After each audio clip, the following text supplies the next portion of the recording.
Hi hello welcome to competitive cracker. എൻ്റെ പേര് അനുശ്രീ. ഇന്ന് നമ്മൾ എന്താ ഡിസ്കസ് ചെയ്യാൻ പോകുന്നതെന്ന് അറിയോ? CSEB പരീക്ഷകൾക്ക് GKയുടെ ഒരു ഇമ്പോർട്ടൻസ് എല്ലാവർക്കും അറിയാലോ. അപ്പോൾ GKയിലെ ഒരു ഇമ്പോർട്ടൻ്റ് ആയിട്ടുള്ള ഒരു മേഖലയാണ് നമ്മൾ ഇന്ന് പരിചയപ്പെടാൻ വേണ്ടി പോകുന്നത്.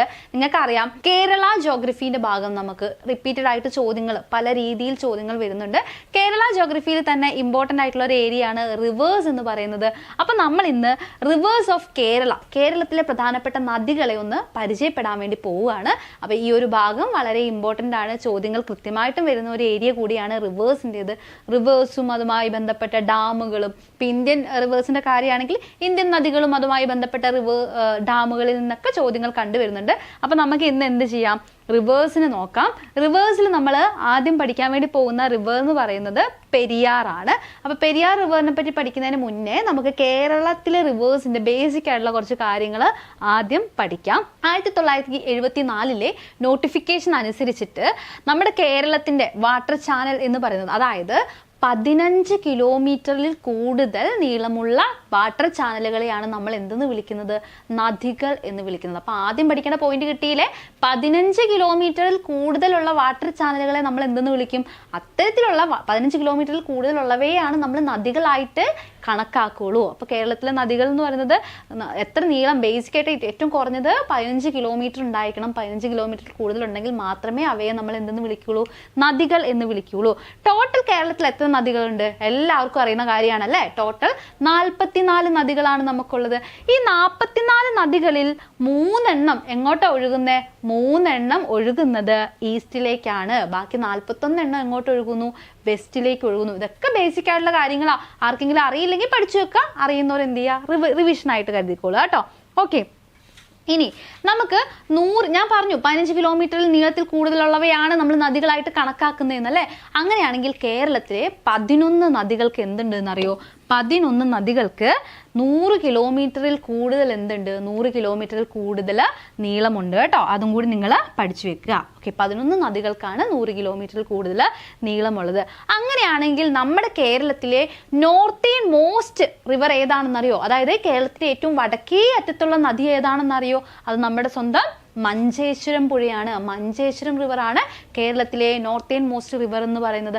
അപ്പം നോർത്തേൺ മോസ്റ്റ് പഠിച്ചാൽ സ്വാഭാവികമായിട്ട് നമ്മൾ എന്തും പഠിക്കണം? സദേൺ മോസ്റ്റും പഠിക്കണം. നോർത്തേൺ മോസ്റ്റ് മഞ്ചേശ്വരം പുഴയാണെങ്കിൽ ഏറ്റവും താഴെ കിടക്കുന്ന നദി ഏതായിരിക്കും? ഏറ്റവും സദേൺ മോസ്റ്റിൽ കിടക്കുന്ന നദി ഏതായിരിക്കും? അത് നമ്മുടെ നെയ്യാറാണ്. അപ്പം നമ്മൾ മഞ്ചേശ്വരം പുഴേനെ പഠിച്ചു, നെയ്യാറിനെയും പഠിച്ചു. നെയ്യാർ എവിടെയാണ് സിറ്റുവേറ്റ് ചെയ്യുന്നത്? നെയ്യാർ ഏത് ഡിസ്ട്രിക്റ്റിലാണ്? തിരുവനന്തപുരത്താണ്. മഞ്ചേശ്വരം എവിടെയാ? നോർത്തിൽ കിടക്കുന്ന ഡിസ്ട്രിക്റ്റ് ഏതാ? കാസർഗോഡാണ്. ഈസി അല്ലേ? ഓക്കെ, അങ്ങനെയാണെങ്കിൽ ഏരിയ അല്ലെങ്കിൽ ലെങ്ത് ഏറ്റവും കൂടുതലുള്ള നദി ഏതാണെന്നറിയാം? ഏറ്റവും നീളം കൂടിയ നദി ഏതാ? എല്ലാവർക്കും അറിയുന്നതല്ലേ. ഏതാണ്? പെരിയാർ നദിയാണ്. പെരിയാറാണ് ഏറ്റവും ലോങ്ങസ്റ്റ് ആയിട്ടുള്ള റിവർ എന്ന് പറയുന്നത്. പെരിയാറാണ്. എത്ര കിലോമീറ്റർ ഉണ്ട് അതിൻ്റെ ലെങ്ത് എന്ന് പറയുന്നത്? 244 കിലോമീറ്റർ ആണ് പെരിയാറിൻ്റെ നീളം എന്ന് പറയുന്നത്. അപ്പോൾ ഏറ്റവും നീളം കൂടിയത് പെരിയാർ ആണെങ്കിൽ സെക്കൻഡ് ലോങ്ങസ്റ്റ് ഏതായിരിക്കും? സെക്കൻഡ് ആർക്ക് കൊടുക്കാം നമുക്ക്? സെക്കൻഡ് നമുക്ക് നമ്മുടെ ഭാരതപ്പുഴയ്ക്ക് കൊടുക്കാം അല്ലേ. ഭാരതപ്പുഴയുടെ ലെങ്ത് നോക്കിക്കേ, 209 കിലോമീറ്റർ ആണ് ഭാരതപ്പുഴയുടെ ലെങ്ത് എന്ന് പറയുന്നത്. അങ്ങനെയാണെങ്കിൽ ഏറ്റവും ചെറിയ നദി ഏതായിരിക്കും? ഏറ്റവും ചെറിയ നദിയും നോർത്തേൺ മോസ്റ്റ് റിവറും ഒന്നാണ്, നമ്മുടെ മഞ്ചേശ്വരം പുഴയാണ്. അപ്പോൾ ഏറ്റവും വടക്കേ കേരളത്തിലെ ഏറ്റവും നോർത്തേൺ മോസ്റ്റ് കിടക്കുന്ന നദിയാണ് മഞ്ചേശ്വരം പുഴ എന്ന് പറയുന്നത്. അതുപോലെ തന്നെ ഏറ്റവും ചെറിയ നദിയാണ് ഏതെന്ന് പറയുന്നത്? മഞ്ചേശ്വരം പുഴ എന്ന് പറയുന്നത്. ഞാൻ പറഞ്ഞു, കേരളത്തിൽ ഒരു നദി ആകണമെങ്കിൽ എത്ര നീളം വേണം? 15 കിലോമീറ്റർ വേണം അതിൻ്റെ ലെങ്ത് എന്ന് പറയുന്നത്. നിങ്ങളിവിടെ നോക്കിക്കേ, നമ്മുടെ മഞ്ചേശ്വരം പുഴയ്ക്ക് എത്രയുണ്ട് ലെങ്ത്? 16 കിലോമീറ്ററേ ലെങ്ത് ഉള്ളൂ. അത്രയും ചെറിയ നദിയാണ് മഞ്ചേശ്വരം പുഴ എന്ന് പറയുന്നത്. ഓക്കെ, ഇനി നമുക്ക് എന്ത് ചെയ്യാം? നമ്മുടെ പെരിയാർ നദീനെ പരിചയപ്പെടാം. പെരിയാർ നദിയുടെ പ്രത്യേകത എന്തായിരുന്നു? ഏറ്റവും ലോങ്ങസ്റ്റ് ലെങ്ത് ഏറ്റവും കൂടുതലായിട്ടുള്ള റിവറാണ് പെരിയാർ റിവർ എന്ന് പറയുന്നത് അല്ലേ. ഈ പെരിയാർ റിവർ എവിടെയാണ് ഒറിജിൻ ചെയ്തതെന്ന് അറിയോ? കൂടുതലായിട്ട് നമ്മുടെ റിവറിന്റെ ഭാഗത്ത് നിന്ന് ഈ നദികൾ എവിടെ ഒറിജിൻ ചെയ്തു? നദികളുമായി അസോസിയേറ്റ് ചെയ്ത് കിടക്കുന്ന ഡാമുകൾ ഏതൊക്കെ? തുടങ്ങിയ ചോദ്യങ്ങളാണ് കണ്ടുവരുന്നത്. അപ്പം നമ്മുടെ പെരിയാർ റിവർ ഒറിജിൻ ചെയ്തത് മറ്റെവിടെയുമല്ല. എവിടെയാണ്? ശിവഗിരി മലയിലാണ് കേട്ടോ. ഇതിന്റെ ഒറിജിൻ എന്ന് പറയുന്നത്. ഇനി ഇത് എവിടെയാ പതിക്കുന്നത്? നദി ഒറിജിൻ ചെയ്താൽ മാത്രം പോരല്ലോ, നദിക്കൊരു പതന സ്ഥലമുണ്ട് അല്ലേ. അപ്പൊ നദിയുടെ റിവർ മൗത്ത് എവിടെയാണെന്ന് അറിയോ? റിവർ മൗത്ത് എന്ന് പറയുന്നത് വേമ്പനാട്ടിലേക്കാണ്. വേമ്പനാട്ട് കായലിലാണ് ഇത് പതിക്കുന്നത്.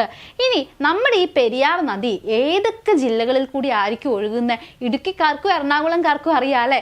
നമ്മുടെ പെരിയാർ നദി ഒഴുകുന്നത് ഇടുക്കി എറണാകുളം ഡിസ്ട്രിക്റ്റിലൂടെയാണ്.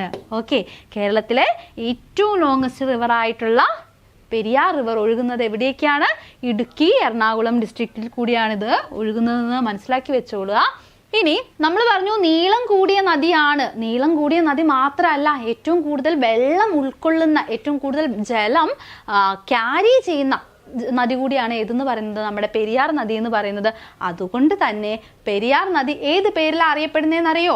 കേരളത്തിന്റെ ജീവരേഖ അല്ലെങ്കിൽ ലൈഫ് ലൈൻ ഓഫ് കേരള എന്നറിയപ്പെടുന്നതും ആരാണ്? പെരിയാർ നദിയാണ് കേട്ടോ. പഠിച്ചു വെക്കണം, ഇങ്ങനെയുള്ള കാര്യങ്ങളൊക്കെ പഠിച്ചു വെക്കണം. ഇനി അർത്ഥശാസ്ത്രയില് പെരിയാർ റിവറിനെ ചൂർണി എന്നാണ് മെൻഷൻ ചെയ്തിരിക്കുന്നത്. എന്താണ്? അർത്ഥശാസ്ത്രം അറിയാലോ എല്ലാവർക്കും. അർത്ഥശാസ്ത്രയില് ചൂർണി എന്നാണ് പെരിയാർ നദീനെ മെൻഷൻ ചെയ്തിരിക്കുന്നത്. അപ്പം നമ്മുടെ പെരിയാർ നദിയുടെ പഴയകാല നാമം എന്താണ്? ചൂർണി എന്നാണ്. ഓക്കെ, ഇനി നമ്മുടെ ശങ്കരാചാര്യരുണ്ടല്ലോ, ശങ്കരാചാര്യര് പെരിയാർ നദീനെ എങ്ങനെയാ വിളിച്ചതെന്ന് അറിയോ? പൂർണ്ണ എന്നാണ് കേട്ടോ, പൂർണ്ണ. അപ്പൊ ചൂർണി എന്ന് അർത്ഥശാസ്ത്രത്തിൽ മെൻഷൻ ചെയ്തിരിക്കുന്നു. ശങ്കരാചാര്യർ എന്ത് വിളിച്ചു? പൂർണ്ണ എന്നാണ് നമ്മുടെ നദീനെ വിളിച്ചിട്ടുള്ളത്. ഓക്കെ, അതുപോലെ തന്നെ ഈ നദി പല പേരുകളിൽ അറിയപ്പെടാറുണ്ട്. ആലുവപ്പുഴ, കാലടിപ്പുഴ, അങ്ങനെ പല പേരുകളിൽ എന്തറിയപ്പെടാറുണ്ട്? പെരിയാർ നദി അറിയപ്പെടാറുണ്ട്. ഇനി പെരിയാർ നദിയുടെ മറ്റൊരു പ്രത്യേകത എന്താ? നമ്മൾ പറഞ്ഞു ലോങ്സ്റ്റ് റിവർ ആണെന്ന് പറഞ്ഞതുപോലെ തന്നെ ഏറ്റവും കൂടുതൽ ട്രിബ്യൂട്ടറീസ് ഉള്ള നദി കൂടിയാണ്. കേരളത്തിലെ ഏറ്റവും കൂടുതൽ ട്രിബ്യൂട്ടറീസ് ഉള്ള നദിയാണ് ഏതെന്ന് പറയുന്നത്? നമ്മുടെ പെരിയാർ നദി എന്ന് പറയുന്നത്. പെരിയാർ നദിയുടെ ഫസ്റ്റ് ട്രിബ്യൂട്ടറി ഏതാണെന്നറിയോ? ഫസ്റ്റ് ട്രിബ്യൂട്ടറി മുല്ലയാറാണ് കേട്ടോ, മുല്ലയാറാണ്. ഓക്കെ, അപ്പൊ നമുക്ക് പെരിയാർ നദിയുടെ പ്രധാനപ്പെട്ട ട്രിബ്യൂട്ടറീസ് ഏതൊക്കെയാണെന്ന് നോക്കാം. ഏതൊക്കെയാ? മുല്ലയാർ, മുതിരമ്പുഴ, പെരുതുരയാർ, കട്ടപ്പനയാർ, ചെറുതോണിയാർ, ഇടമലയാർ തുടങ്ങിയവയൊക്കെ എന്താണ്? നമ്മുടെ പെരിയാർ റിവറിന്റെ ട്രിബ്യൂട്ടറീസ് ആണ്. പെരിയാർ റിവറിന്റെ ട്രിബ്യൂട്ടറീസിനെ കൃത്യമായിട്ടും പഠിച്ചു വെക്കണം കേട്ടോ. ചോദ്യങ്ങൾ കാണുന്ന ഒരു ഏരിയ ആണ്, കൃത്യമായിട്ടും തന്നെ നിങ്ങൾ അത് പഠിച്ചു വെച്ചോളൂ. ഇനി നമ്മുടെ ഈ പെരിയാർ റിവർ ഉണ്ടല്ലോ, നിങ്ങൾക്ക് ഈ പിക്ചർ കണ്ടാൽ മനസ്സിലാകും. പെരിയാർ റിവർ എന്ത് ചെയ്യുന്നുണ്ടെന്ന് അറിയോ? 2 പുഴകളായിട്ട് സ്പ്ലിറ്റ് ചെയ്യുന്നുണ്ട്.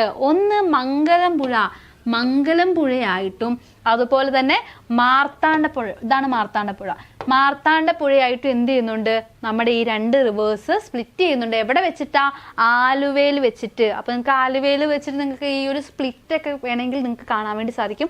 അപ്പൊ ആലുവയിൽ വെച്ചിട്ടാണ് നമ്മുടെ മംഗലം പുഴയായിട്ടും മാർത്താണ്ഡപ്പുഴയായിട്ടും പെരിയാർ നദി എന്ത് ചെയ്യുന്നത്? 2ആയിട്ട് സ്പ്ലിറ്റ് ആവുന്നത്. ഓക്കെ, ഇനി ഈ മംഗലം പുഴ നേരെ പോയിട്ട് എവിടെ ചെന്ന് വീഴുമെന്നറിയോ? എവിടെ ചെന്ന് ഡ്രെയിൻ ചെയ്യുമെന്നറിയോ? മംഗലം പുഴ നേരെ ഒഴുകി തൃശ്ശൂർ എത്തി നമ്മുടെ ചാലക്കുടി റിവറിൽ പോയിട്ടാണ് എന്ത് ചെയ്യുക? മംഗലം പുഴ ഡ്രെയിൻ ചെയ്യുന്നതും കൂടി നിങ്ങൾ മനസ്സിലാക്കി വെക്കുക കേട്ടോ. ഓക്കെ, ഇനി ഞാൻ പറഞ്ഞു ഡാമുകൾ പഠിക്കണം. റിവേഴ്സുമായി ബന്ധപ്പെട്ടിട്ട് ട്രിബ്യൂട്ടറീസ് പഠിക്കുന്നത് പോലെ തന്നെ ഇമ്പോർട്ടൻ്റ് ആണ് ഡാംസ് പഠിക്കുക എന്നുള്ളത്. കഴിഞ്ഞ ക്വസ്റ്റ്യൻ പേപ്പറിലൊക്കെ ക്വസ്റ്റ്യൻ നിങ്ങൾ കണ്ടില്ലേ? മഹാനദിയുമായി ബന്ധപ്പെട്ടിട്ടുള്ള ഒരു ചോദ്യമൊക്കെ വന്നിരുന്നു അല്ലെ? ഡാമുമായി ബന്ധപ്പെട്ടൊരു ചോദ്യം വന്നിരുന്നു. ഇത് നോക്കിക്കേ, ഇവിടെ നോക്കിക്കേ, ഏറ്റവും കൂടുതൽ ഡാമുകളുള്ള നദി കൂടിയാണ് നമ്മുടെ പെരിയാർ റിവർ എന്ന് പറയുന്നത്. പെരിയാർ റിവറിന്റെ പ്രധാനപ്പെട്ട ഡാമുകൾ ഏതൊക്കെയാ? Idukki dam, Pallivasal dam, Chenkulam dam, Panniyar dam, Neriyamangalam, lower Periyar dam. ഇതൊക്കെ എന്താണ്? നമ്മുടെ പെരിയാർ റിവറിന്റെ പ്രധാനപ്പെട്ട ഡാമുകളാണ്. പെരിയാർ റിവറുമായി ബന്ധപ്പെട്ടിട്ടുള്ള പ്രധാനപ്പെട്ട ഡാംസ് ആണ്. അതും കൂടി നിങ്ങൾ പഠിച്ചു വെക്കുക. പിന്നെ ഞാൻ പറഞ്ഞു ശങ്കരാചാര്യർ എന്തായിരുന്നു പെരിയാർ റിവറിനെ വിളിച്ചത്? എന്തെന്നായിരുന്നു വിളിച്ചത്? പൂർണ്ണ എന്നാണ് വിളിച്ചത് അല്ലേ? അപ്പം ശങ്കരാചാര്യരുടെ ആശ്രമം, അദ്വൈതാശ്രമം ഉള്ളത് എവിടെയാ? അത് കാലടിയിലാണ്. കാലടി പുഴ എന്നറിയപ്പെടുന്ന നദി ഏതാണ്? അതും നമ്മുടെ പെരിയാർ നദിയാണ് അല്ലേ? ഓക്കെ, ഇനി നിങ്ങൾക്ക് ഇവിടെ പഠിക്കാനുള്ളത് എന്താണെന്ന് വെച്ചിട്ടുണ്ടെങ്കിൽ നമ്മുടെ മലയാറ്റൂർ പള്ളി ഉണ്ടല്ലോ, ഒരു പ്രധാനപ്പെട്ട ക്രിസ്ത്യൻ പിൽഗ്രിമേജ് സെന്റർ ആണ് മലയാറ്റൂർ ചർച്ച് അല്ലെ? ഈ മലയാറ്റൂർ ചർച്ചൊക്കെ നമ്മുടെ ഈ ഒരു പെരിയാർ റിവറിന്റെ തീരത്താണെന്ന് നിങ്ങൾ പഠിച്ചു വെക്കുക. അതുപോലെ തന്നെ തട്ടേക്കാട് ബേർഡ് സാങ്ച്വറി ആണെങ്കിലും അതുപോലെ തന്നെ തേക്കടി വൈൽഡ് ലൈഫ് സാങ്ച്വറി ആണെങ്കിലും ഇതൊക്കെ എന്താണ്? പെരിയാർ റിവറിന്റെ തീരത്താണ് ഉള്ളത്. ഇനി നമ്മൾ അടുത്ത നദിയിലേക്ക് വരികയാണ്. നമ്മൾ പെരിയാറുമായി ബന്ധപ്പെട്ട പ്രധാനപ്പെട്ട കാര്യങ്ങളെല്ലാം പഠിച്ചു. ഇനി നമുക്ക് സെക്കൻഡ് ലോങ്സ്റ്റ് റിവർ ആണ് ഏതെന്ന് പറയുന്നത് ഭാരതപ്പുഴ എന്ന് പറയുന്നത്. അപ്പൊ നമുക്ക് ഭാരതപ്പുഴയുമായി ബന്ധപ്പെട്ട് പ്രധാനപ്പെട്ട കാര്യങ്ങൾ നോക്കിയാലോ. ഭാരതപ്പുഴ എവിടെയാണ് ഒറിജിൻ ചെയ്യുന്നതെന്ന് അറിയോ? എവിടെയാണ് ഒറിജിൻ ചെയ്യുന്നത്? ആനമലയിലാണ് നമ്മുടെ ഭാരതപ്പുഴ ഒറിജിൻ ചെയ്യുന്നത്. ഒറിജിൻ ചെയ്താൽ മാത്രം പോരാ, ഒറിജിൻ ചെയ്ത് ഇങ്ങനെ ഒഴുകുന്ന റിവർ എന്ത് ചെയ്യും? ഒരു സ്ഥലത്ത് വന്ന് പതിക്കും. അങ്ങനെയാണെങ്കിൽ നമ്മുടെ ഭാരതപ്പുഴയുടെ റിവർ മൗത്ത് എന്ന് പറയുന്നത് എവിടെയാണ് പതനസ്ഥാനം എന്ന് പറയുന്നത്? അറേബ്യൻ സീ ആണ് അല്ലെ, അറബിക്കടലിലാണ് നമ്മുടെ ഭാരതപ്പുഴ പതിക്കുന്നത്. ഭാരതപ്പുഴ എന്ന് പറയുന്നത് കേരളത്തിലെ രണ്ടാമത്തെ ലോങ്സ്റ്റ് റിവർ ആണ്. ഓക്കെ, ഇത് എതിലേക്കാ ഒഴുകുന്നേ? പാലക്കാട്, തൃശ്ശൂര്, മലപ്പുറം അല്ലെ, പാലക്കാട്, തൃശ്ശൂർ, മലപ്പുറം ഡിസ്ട്രിക്റ്റിൽ കൂടിയാണ് നമ്മുടെ ഭാരതപ്പുഴ ഒഴുകുന്നത്. കേരളത്തിന്റെ നൈൽ എന്നറിയപ്പെടുന്ന നദി ഏതാണ്? കേരളത്തിന്റെ നൈൽ എന്നറിയപ്പെടുന്ന നദി ഭാരതപ്പുഴയാണ്. അപ്പൊ കേരളത്തിന്റെ ലൈഫ് ലൈൻ ഓഫ് കേരള എന്നറിയപ്പെടുന്നത് ആരായിരുന്നു? അത് പെരിയാറാണ്. ലൈഫ് ലൈൻ ഓഫ് കേരള പെരിയാറാണെങ്കിൽ നൈൽ ഓഫ് കേരള ഏതാണ്? അത് ഭാരതപ്പുഴയാണ്. ഓക്കെ, അങ്ങനെയാണെങ്കിൽ നമ്മുടെ ഈ ഒരു ഭാരതപ്പുഴ അറിയപ്പെടുന്ന മറ്റു പേരുകൾ ഏതൊക്കെയാണെന്നറിയോ? നിള എന്ന് വിളിക്കാറുണ്ട്, പൊന്നാനിപ്പുഴ, അതുപോലെ തന്നെ ശോകനാശിനി പുഴ എന്നൊക്കെ അറിയപ്പെടുന്നത് ഏത് തന്നെയാണ്? നമ്മുടെ ഈ ഭാരതപ്പുഴ തന്നെയാണ്. ഇനി പ്രാചീന കാലത്ത് നമ്മുടെ ഭാരതപ്പുഴ അറിയപ്പെട്ടിരുന്ന പേരെന്താണ്? പേരാർ എന്നാണ് കേട്ടോ, പേരാർ എന്നാണ്. അങ്ങനെയാണെങ്കിൽ നമ്മുടെ ഭാരതപ്പുഴയുടെ പ്രധാനപ്പെട്ട ട്രിബ്യൂട്ടറീസ് നമുക്ക് നോക്കാം. നോക്കിക്കേ, കണ്ണാടിപ്പുഴ അല്ലെങ്കിൽ ചിറ്റൂർ പുഴ, അടുത്തത് തൂതപ്പുഴ, ഗായത്രി പുഴ, കൽപ്പാത്തിപ്പുഴ. ഇതൊക്കെ എന്താണ്? നമ്മുടെ പ്രധാനപ്പെട്ട ട്രിബ്യൂട്ടറീസ് ആണ്, നമ്മുടെ ഭാരതപ്പുഴയുടെ പ്രധാനപ്പെട്ട ട്രിബ്യൂട്ടറീസ് ആണ്. ഇനി നമ്മളിപ്പോൾ തൂതപ്പുഴ ഒരു ട്രിബ്യൂട്ടറി ആണെന്ന് പറഞ്ഞു. ഈ തൂതപ്പുഴയുടെ ട്രിബ്യൂട്ടറി ആണ് എന്തെന്ന് പറയുന്നത്? കുന്തിപ്പുഴ എന്ന് പറയുന്നത്. കുന്തിപ്പുഴ തൂതപ്പുഴയുടെ ട്രിബ്യൂട്ടറി ആണ്. തൂതപ്പുഴയാണെങ്കിലും കുന്തിപ്പുഴയാണെങ്കിലും ഒറിജിൻ ചെയ്യുന്നത് എവിടെയാണെന്നറിയോ? ഒറിജിൻ ചെയ്യുന്നത് നമ്മുടെ സൈലന്റ് വാലിയിലാണ്. അപ്പൊ സൈലന്റ് വാലിയിൽ കൂടി ഒഴുകുന്ന പുഴ ഏത് എന്നുള്ള രീതിയിലുള്ള ചോദ്യങ്ങളൊക്കെ വരുന്നുണ്ട്. അപ്പൊ അത് നിങ്ങൾ മനസ്സിലാക്കി വെക്കുക കേട്ടോ. പിന്നെ നമുക്ക് ഈ റിവറിന്റെ തീരത്ത് നമുക്ക് എന്ത് കാണാൻ വേണ്ടി സാധിക്കും? കിള്ളിക്കുറിശി മംഗലം കാണാൻ വേണ്ടി സാധിക്കും. അതുപോലെ തന്നെ നമ്മളെ കേരള മണ്ഡലം സ്ഥിതി ചെയ്യുന്ന റിവർ ബാങ്ക് എന്ന് പറയുന്നത് ഭാരതപ്പുഴയാണ്. പൊന്നാനി പോർട്ട് എല്ലാവർക്കും അറിയാം. പൊന്നാനി പോർട്ട് എവിടെയാണ്? അത് ഭാരതപ്പുഴയുടെ തീരത്താണ്. അതുപോലെ തന്നെ മാമാങ്കം നടക്കുന്ന എവിടെയാണ്? ഏത് നദിയുടെ തീരത്താണ് മാമാങ്കം നടക്കുന്നത് എന്നുള്ള ചോദ്യം റിപ്പീറ്റഡ് ആണ്. മാമാങ്കം നടക്കുന്നതും നമ്മുടെ ഭാരതപ്പുഴയുടെ തീരത്ത് തന്നെയാണ്. അതുപോലെ തന്നെ ഇവിടെ നമ്മൾ മലമ്പുഴ ഡാം പഠിച്ചു വെക്കണം അല്ലെ. മലമ്പുഴ ഡാമിന്റെ പ്രത്യേകത എന്താ? സെക്കൻഡ് ലാർജസ്റ്റ് ഡാം ആണ് മലമ്പുഴ ഡാം എന്ന് പറഞ്ഞത്. കേരളത്തിലെ സെക്കൻഡ് ലാർജസ്റ്റ് ഡാം ആണ്. ഈ മലമ്പുഴ ഡാമും നിൽക്കുന്നത് എവിടെയാണ്? ഭാരതപ്പുഴയിലാണ്. അപ്പം ഇന്നത്തെ ക്ലാസ്സിൽ നമ്മൾ ഡിസ്കസ് ചെയ്തത് പെരിയാർ റിവറും ഭാരതപ്പുഴയാണ്. നമുക്ക് 44 നദികളുണ്ട്. ഈ 44 നദികളിൽ ഏറ്റവും പ്രധാനമായി നമുക്കൊരു 10-15 നദികൾ കൃത്യമായിട്ടും പഠിച്ചു വെക്കേണ്ടതായിട്ടുണ്ട്. അപ്പം നമ്മൾ അതിലെ ഏറ്റവും പ്രധാനപ്പെട്ട ഭാരതപ്പുഴയും അതുപോലെ തന്നെ പെരിയാറും ഡിസ്കസ് ചെയ്ത് കഴിഞ്ഞു. ഇനിയും നമുക്ക് റിവേഴ്സിനെ പരിചയപ്പെടാനുണ്ട്. ആ റിവേഴ്സിനെയൊക്കെ നമുക്ക് ഇനിയും മുന്നോട്ടേക്ക് പോകുമ്പോൾ പരിചയപ്പെടാം. അപ്പം ഈ ഒരു ഭാഗം റിവേഴ്സ് എന്നുള്ള ഭാഗം കൃത്യമായിട്ടും പഠിച്ചു വെക്കുക. വളരെ ഇമ്പോർട്ടൻ്റ് ആയിട്ടുള്ളൊരു മേഖല തന്നെയാണ്. ഇപ്പം കേരള റിവേഴ്സ് ആണ് നമ്മൾ പരിചയപ്പെട്ടത്. കേരള റിവേഴ്സ് പോലെ തന്നെ ഇന്ത്യയിലെ പ്രധാന നദികളും അതുമായി ബന്ധപ്പെട്ടിട്ടുള്ള ഡാമുകളും അങ്ങനത്തെ കാര്യങ്ങളൊക്കെ നിങ്ങൾ കൃത്യമായിട്ടും പഠിച്ചു വെക്കണം. അപ്പോൾ പരീക്ഷ വരാനിരിക്കുകയാണ്. ഒക്ടോബർ 12-നാണ് നിങ്ങളുടെ ആദ്യത്തെ പരീക്ഷ വരുന്നത് അല്ലേ. അപ്പോൾ എല്ലാവരും ടെൻഷൻ അടിച്ചിരിക്കുമായിരിക്കും. അപ്പം ഇത്തരത്തിലുള്ള മേഖലയ്ക്കൊക്കെ പ്രാധാന്യം കൊടുത്തുകൊണ്ട് GK-നെ ഒന്ന് അപ്രോച്ച് ചെയ്യുക. പ്രീവിയസ് ഇയർ ക്വസ്റ്റ്യൻസ് എടുക്കുമ്പോൾ നിങ്ങൾക്ക് മനസ്സിലാകും എവിടെ നിന്നൊക്കെയാണ് ചോദ്യങ്ങൾ വരുന്നതെന്ന്. കഴിഞ്ഞ പ്രീവിയസ് ഇയർ ക്വസ്റ്റ്യൻസിൽ നമുക്ക് നദികളിൽ നിന്ന് ഒരു ചോദ്യം കണ്ടിരുന്നു. നദിയും അതുമായി അസോസിയേറ്റ് ചെയ്ത ഡാമും ചോദ്യം കണ്ടിരുന്നു. സോ അങ്ങനെയുള്ള ഏരിയാസിന് ഫോക്കസ് കൊടുത്തിട്ട് തന്നെ വേണം നിങ്ങളുടെ മുന്നോട്ടുള്ള പഠനം പോകാൻ വേണ്ടിയിട്ട്.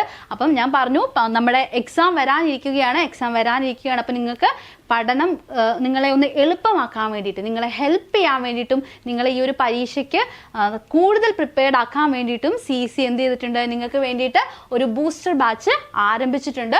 10 ദിവസം 2 മണിക്കൂർ വെച്ചിട്ട് ടോട്ടൽ 20 അവേഴ്സ് ലൈവ് ക്ലാസ്സുകളായിരിക്കും നിങ്ങൾക്ക് നമ്മുടെ ബൂസ്റ്റർ ബാച്ചിന്റെ ഭാഗമായിട്ട് കിട്ടുക.